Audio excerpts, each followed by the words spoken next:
ఇయ్యాల మంచి హాట్ వార్త తెస్తాను పోయింది మంగ్లీ. మరి ఏడున్నదో ఈ పిల్ల? పిలుద్దాం. మంగ్లీ, ఓ మంగ్లీ.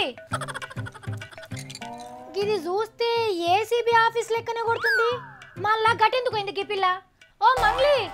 సాఫిత్రి, ఈడ ఏసీబీ ఆఫీస్ కాడా ఎటు చూసినా హడావిడ కనిపిస్తుంది సాఫిత్రి. వచ్చే కార్లు వస్తూనే ఉన్నాయి, పోయే కార్లు పోతూనే ఉన్నాయి, వకీళ్ళు, పోలీసులు, మీడియా అంతా. సావిత్రి, ఇక్కడ ఏదో ఏదో జరిగేటట్టు ఉంది Savitri. Hello hello hello my dear Mangli గారు, అట్టి ముచ్చట్లు చెప్పి పొద్దుల తీయకు. హే, వాట్ ఆర్ యు టాకింగ్ యార్? ఇంత జరుగుతుంటే అట్టి ముచ్చట్లే అంటావా? అసలు అసలు నువ్వేం మాట్లాడుతున్నావు తెలుసా నీకు? నేనేం మాట్లాడుతున్నానో నాకు తెలుసు. అంతా ఇంత ఓ చెప్తున్నావు కదా, ఏం జరుగుతుంది అసలు? ఓటుకు నోటు కేసులా రెండో పెద్ద తలకాయ అని సండ్ర వీరయ్య సార్ను అరెస్ట్ చేసిండ్రు సావిత్రి. కోర్టుకు తోల్కపోయిండ్రు. కోర్టోళ్ళు 14 రోజుల రిమాండ్ విధించిండ్రు. అయితే ఏమైంది ఇప్పుడు? రెడ్ హ్యాండెడ్ గా దొరికిన రేవంతం సార్ తోనే బాసవలో బయటికి రావట్టలే. సండ్ర సార్ని అరెస్ట్ చేస్తే ఏమైతది? ఏమైతదా? కేసుల వెనక పొంటి ఉన్న ఇంకొంతమంది పెద్ద లీడర్లు ఎవరో తెలుసా సావిత్రి? ఎవరు పెద్ద లీడర్లు అంటే? చంద్రాల్ సారు, వేం నరేందర్ రెడ్డి సారు, ఇంకొంతమంది లీడర్ల పేర్లు బయటకు వస్తాయని అందరు అనుకుంటారు సావిత్రి. ఇక్కడ ఎవరు? చంద్రల్ సారా? ఓటుకు నోటు కేసుల చంద్రల్ సార్ కూడా ఉన్నాడా? ఏంది సావిత్రి, నేను ఇంత సీరియస్ గా చెప్తుంటే నువ్వంత లైట్ తీసుకుంటున్నావు? అంటే బాగా రోజులైంది కదా పిల్ల.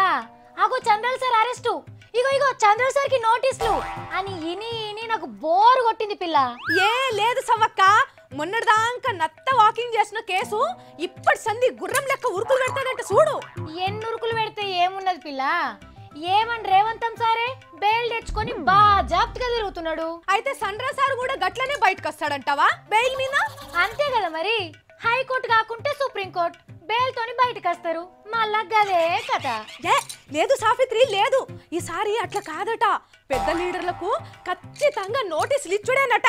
అన్ని సాక్ష్యాలు ఏసీబోల దగ్గరున్నాయట. నువ్వేమో ఇట్లను, బయటనేమో 11 నెలల తర్వాత రేవంత్ సారే సీఎం అవుతాడని టీడీపీలు డబ్బులు కొడుతున్నారు. ఎవరు? గా కొత్తకోట దయాకర్ సార్ అన్న మాటకేనా నువ్వు ఇట్లనేది? కాదా మరి. బయటనేమో వాళ్ళు అసలేం తప్పు చేయనోళ్ళ లెక్కనే మాట్లాడుతున్నారు. నువ్వేమో ఇంకా అరెస్టులు, నోటీసులు అనుకుంటూనే ఉండు. గా పవనాల్ సార్ ప్రెస్ మీట్ పోయినా ఇంత వార్త దొరికేది. ఒట్టిగా ఫాయిదా లేని వార్తలు తెస్తావు. అరే ఓ అమ్మా, పవనాల్ సార్ కూడా ఇదే ముచ్చటి మీద మాట్లాడిండు. ఏం మాట్లాడిండేంది? కళ్ళల్లో దూలాలు పెట్టుకొని నలుసుల కోసం ఎత్తుకుతున్నారన్నాడు. ఆ దూలాలు ఏంటియో అని ఏసీబోలు వెతుకుతారు ఇప్పుడు, తెలుసా నీకు?